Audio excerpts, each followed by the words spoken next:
Hello designers, how's it going? I hope that you're having a fantastic day so far. You guys have been requesting this video and it has been in the back of my head for quite a while right now, and I wanted to show you how I did this section, how I rendered this section, starting from just the lines in PDF to this level. In this video, if you're looking for something specific, look for the timestamps in the description. They will be very helpful, especially if you watch this tutorial again while you're working. You can just jump between points, and I hope you enjoy. Let's get to the tutorial. Okay, so I plotted my AutoCAD drawing as a PDF. This is one of the ways you can do this, but there are other ways that I'll discuss at the end of the video. If you want to skip over to any step, there are timestamps in the description box. And now that I dragged it into Photoshop, it will show me this. It doesn't really matter. The mode is, just make sure that the mode is RGB color, and the resolution, if you want to print it, it's better to go for 300. If you want the file to be smaller, you can go for 150. It won't change much, but the file will be dramatically smaller, and we'll click OK. So the first thing that you'll notice is that you can't really see any of the lines. If you don't have any of the tools in my workspace that I'm using, history, layers, navigator, the color tab, you can just go to window and you can find everything here. And if you want something more than what I already have, then also you can look for it here. But these are the stuff that I have turned on. I'm going to double click on the name of the layer. I'm gonna name it base, just so I know that this is my base. And I'm going to make one more layer, drag it under the base, and go to the paint bucket or G on your keyboard. I'm going to choose white as a color, and I'm clicking on white. Now you can see it, but it's still very vague. We don't need to see everything. I'm trying to show you something that you can render as realistically as possible, which is pretty cool if you ask me. I'm gonna call this background. And this is very important. You're going to lock your base because you don't want to color anything in it. Then later on you want to find the base, but you can't. If you want to have a copy where you color things, pick things and color them, you can do that. I'm not gonna do that. So I added a new layer. You can add a new layer just by clicking this little tab here. And with this new layer, we're gonna color all of the walls. We're gonna go back to the base where you can still select, and I'm going to select all of the walls there is.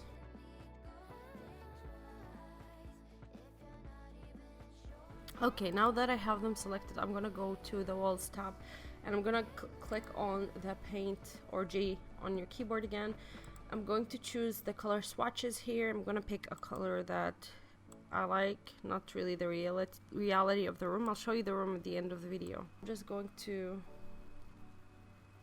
click once to fill the color,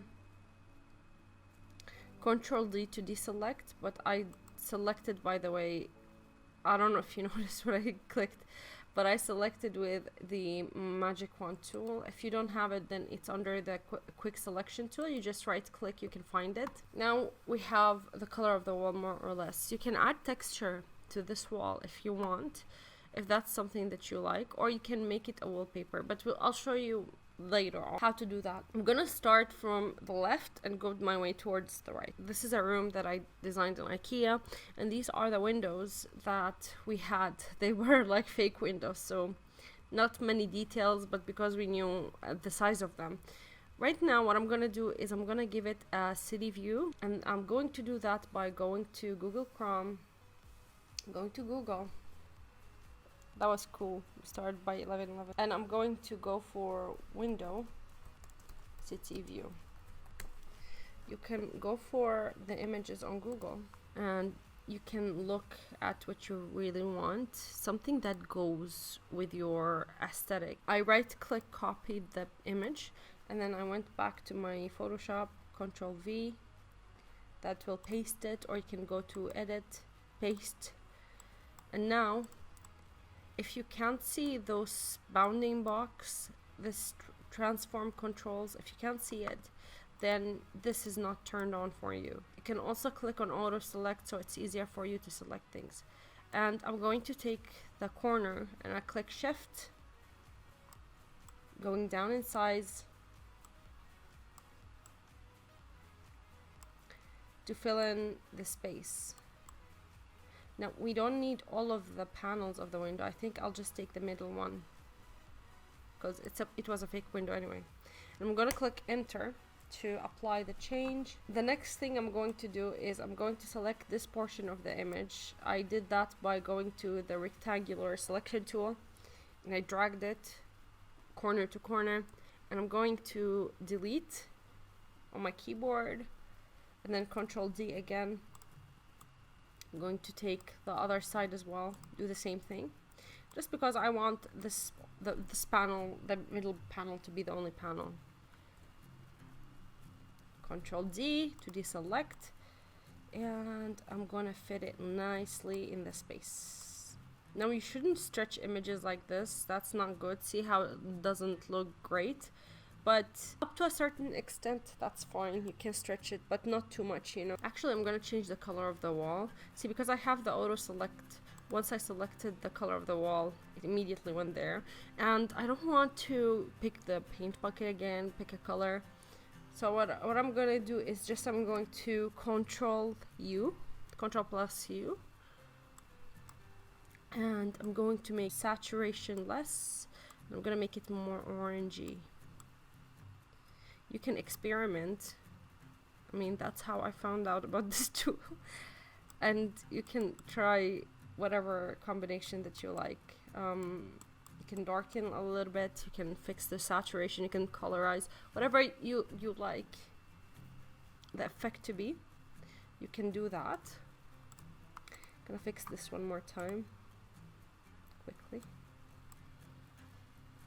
Almost taking shape.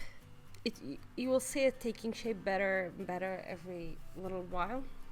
This is a unit. There was a built-in unit that was like a divider between the two places. I think it could have been executed better, but this happened a long time ago. So what I can do is actually, I'll just select this portion from the base, and I'm gonna make a new layer. We'll call it furniture. So on the furniture layer, I'm going to choose the pieces that have the same color. For this unit, what I wanted to have is like a wooden kind of tone. So what I can do is I can go to Google, find something that is like oak wood texture. You can find plenty of them, but if you want something that is even better, you can click on seamless to see the stuff that you can actually use and not be afraid. So okay, this is more or less what I want. I'm going to copy the image. I'm going to go back to Photoshop, click on new file. It's going to show me that do you want to have the clipboard size. I'm like, okay, create, Control V, and what I'm going to do is I'm going to change the color a little bit, teeny tiny bit, just a little bit, desaturating the color. And you're going to go to edit, define pattern, going to name it oak. Okay, I'm gonna go back to our main layer, and I'm going to choose the paint bucket, go to the furniture layer, tap, nothing happened. Why is that? That's because I have selected the foreground. Instead, I'm going to select pattern from the drop down menu. There you go, we have it. But sometimes it doesn't go on so perfectly. So what I do sometimes is I go to blending options, right click on the layer, blending options, and I can do pattern overlay.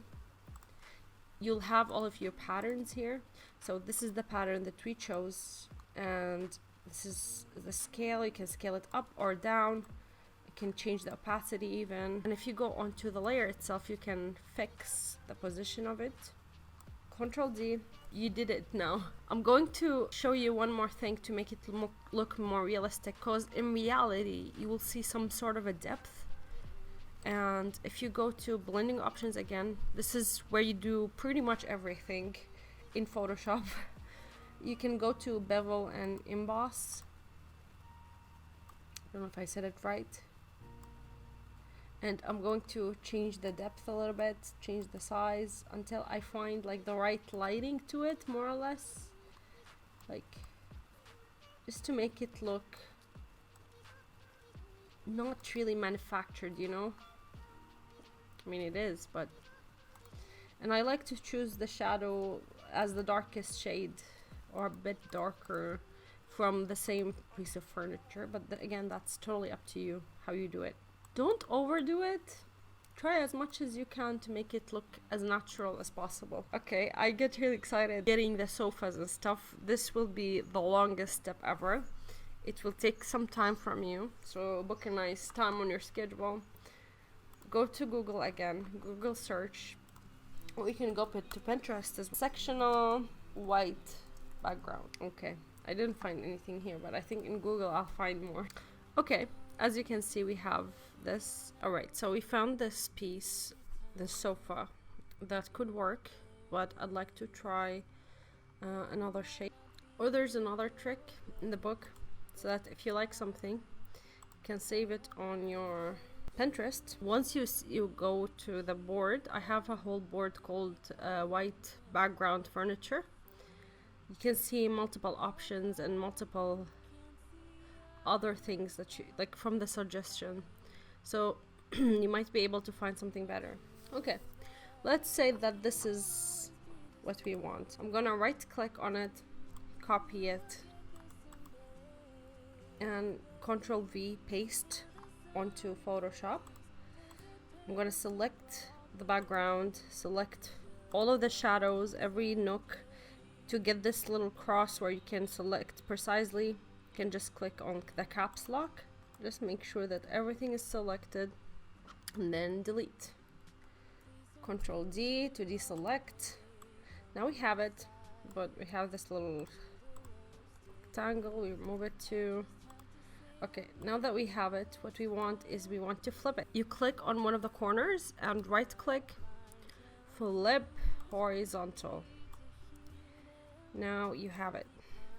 It's in the correct location, more or less. It doesn't feel right because of the perspective. What I want to do is I want to right click again on the same, with the same method, and I'm gonna click on perspective to edit the perspective, and I'm just gonna stretch it a little bit just to make it feel a little bit more accurate, and I'm gonna place it where my sofa is supposed to be. Don't worry about the white lines. I realize that we have white lines behind it. Don't worry about it yet. Just worry about the size of the sofa and the perspective, of course, and just edit and warp it until you feel that it's like the correct size. Now that we have it and that it's in the correct place, what I'm going to do is change the fabric color. The way I'm going to change that is I'm going to grab the magic wand tool, change the tolerance to maybe 80, and you can experiment with that. It doesn't have to be 80. Now it's selected everything, so I'm going to go to image, adjustment, brightness and contrast. I'm gonna make it a little brighter, increase the contrast a little bit, or maybe wash it out a little bit actually, and then Ctrl U. With Ctrl U, I'm going to change the color. I'm gonna make it into a more beigey color. Desaturate a little bit, Ctrl D. Now we've got a better looking sofa. And for the little legs, zoom in with the navigation, or you can zoom by clicking Ctrl and plus. You can see that it's a bit pixelated, but that's fine because we're zoomed to 100%. You have to check that. And I'm gonna select the little legs on the sofa. I'm gonna click space to move across, and then again I'm gonna click shift to select all of the legs. So now everything's selected. I was holding shift while selecting. I'm gonna go for G again, so the paint bucket. I'm going to fill in the legs. With that, it's a little bit wonky, but that doesn't matter because we're really zoomed in. With that, we've got like a better looking legs for the sofa. Again, I'm going to take my time and warp it a little bit. Is it warp or wrap? I swear to God, I don't know. Then I'm gonna select the front legs and remove them to fit it within the frame. The same steps that I followed with the sofa, I'm going to do everything else, and I'll hyperlapse this part because I'll stop when I need to stop if I'm doing something different, but I'll show you how it'll look like.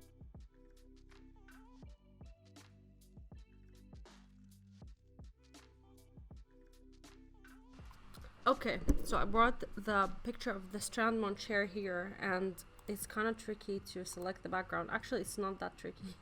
Never mind.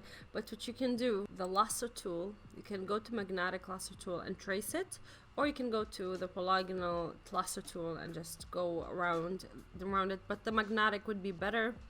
I'll show you with a different piece.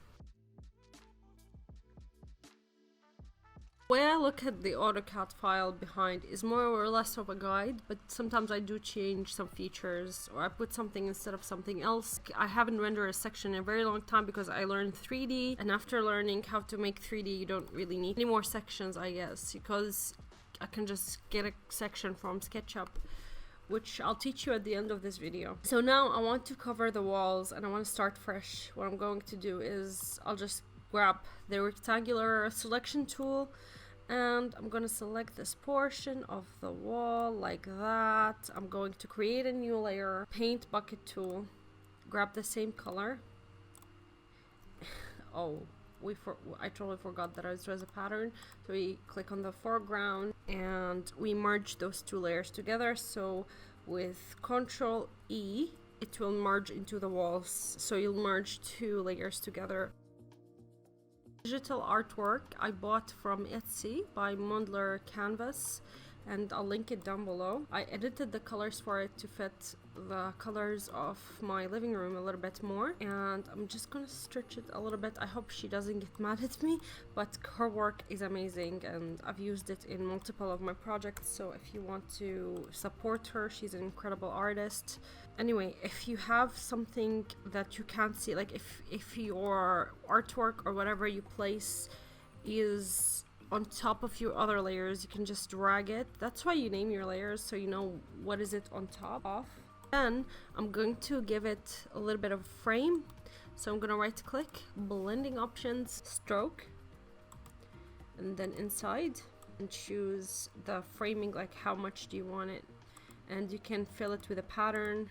So if I choose to have it in the wooden shade as well, I can. I'm gonna give it a little bit of a bevel as well, and I'm gonna make it down instead of up, so it shows like it looks like a regular painting.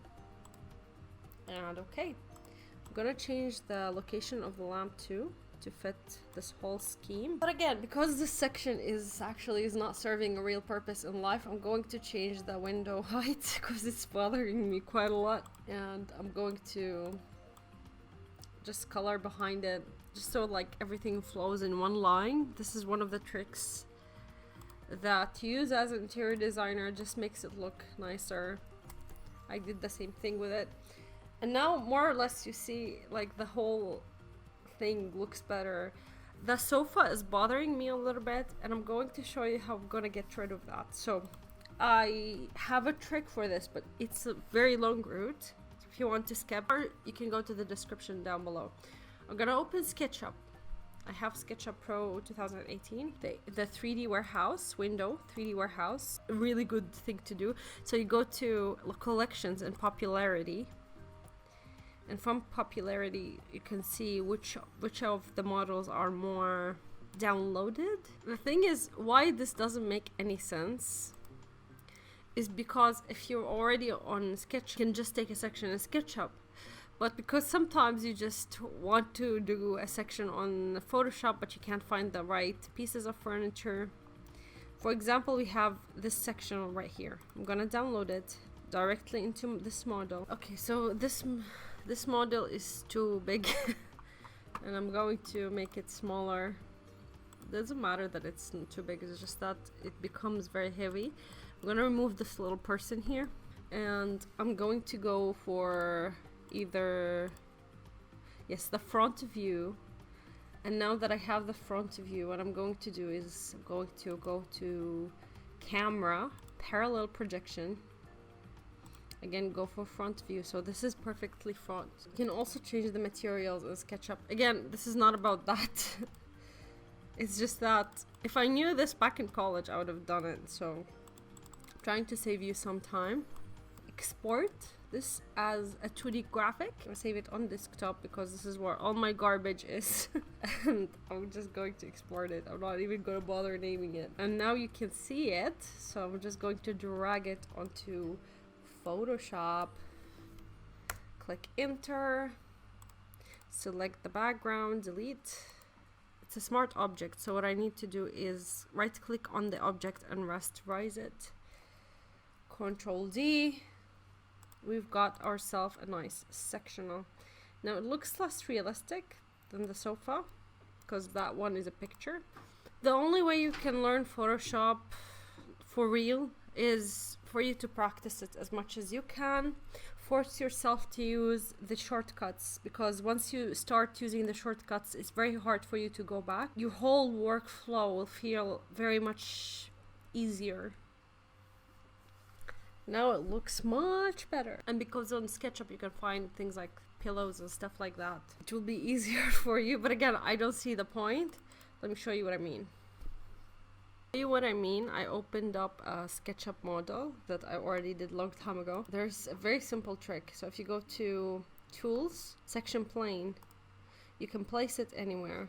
So I'm going to place it here. And then I'm going to adjust the section plane. And I'm gonna just adjust it like that. I'm gonna go to the front view, remove edges, and then I'm going to go again to camera, parallel projection. I'm gonna remove these V-Ray elements that I had before, and now I got myself a section and I didn't need to do anything just because I modeled in 3D already, so that's always good. Okay, now we go for the built-in. So for the built-in, I'm just going to select one time for the vertical lines, and I'm going to add a new layer. Again, paint bucket. I'm going to add the texture here, adjust it a little bit because it's not up to the floor. And then I want to copy it, so I will click Alt while I move it, and then that's how I copy it, and I place it where it was supposed to be placed. I'm gonna do another trick too. I'm gonna copy it again, and I'm going to rotate it. There you go. Not bad at all. Finally, for the drawers, it's gonna be kind of a intense mission. You can choose darker color for it to actually adjust it for you, and decrease the opacity just a teeny tiny bit to show the drawer line. So that's the unit that we have here. It still doesn't look perfect, and I'll show you what is wrong with it. I'm gonna merge all of these together. So layer 6, copy 5. I'm gonna Control E, merge, merge, merge until I get to layer 6, and it's all in one layer now.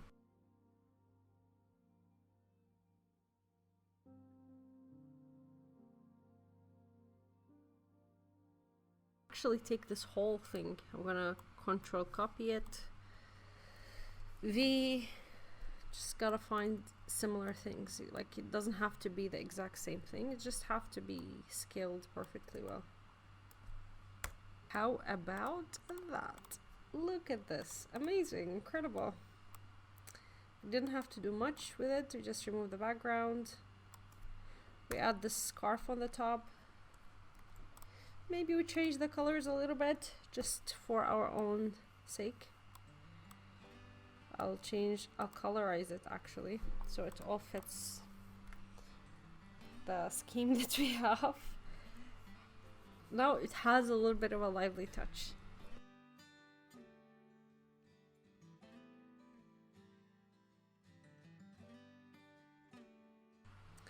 For items that have a lot of gaps, like this plant right here, I'm gonna give you a trick. First of all, make it smaller, and then go to select and choose color range. Select the white. It will tell you how much the fuzziness would be. Make it as fuzzy as you can. Okay, and then delete. Control D. Now you've deleted all of the white pieces in that plant.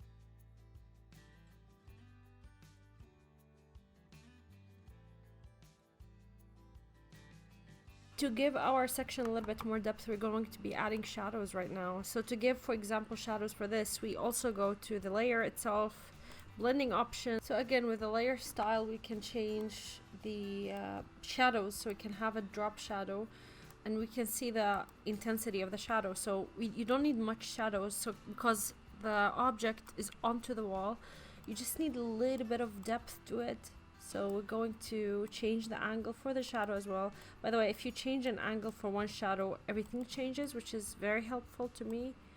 I don't know if you can turn off this, to be honest, but it's a good thing, so I don't think you should turn it off.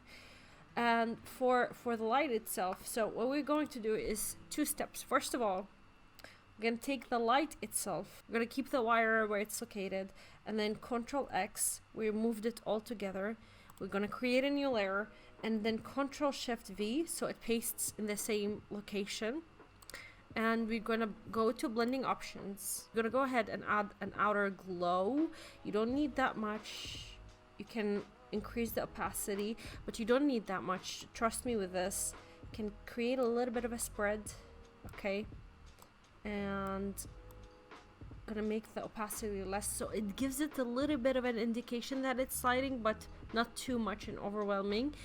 As well as inner glow, actually, because technically it would be glowing from both sides.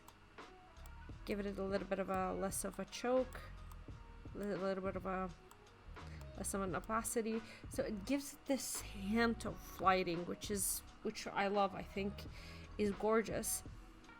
There's also another technique that you can do. So basically this light will spread some lighting behind it and a little bit towards this side. So we're gonna add a layer behind it, and we're going to go to the paint bucket with the gradient tool.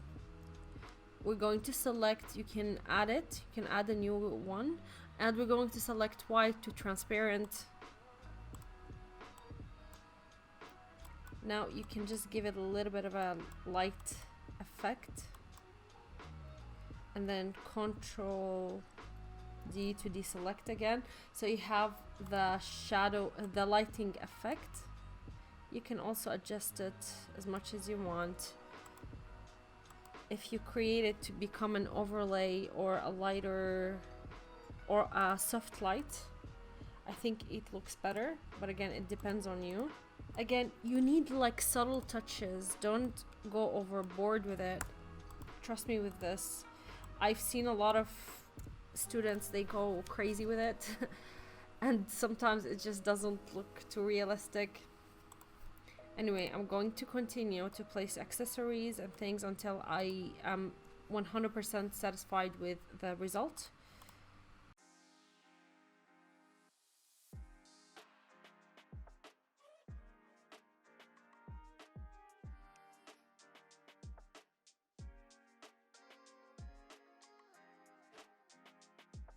And I'm going to add another panel here. I copied using the Alt again, just in case you forgot. I'm going to merge both curtains together, and I'm going to decrease the opacity from here. So I give it this little bit of a sheerness to it. You don't have to do this, but it just makes it look more realistic.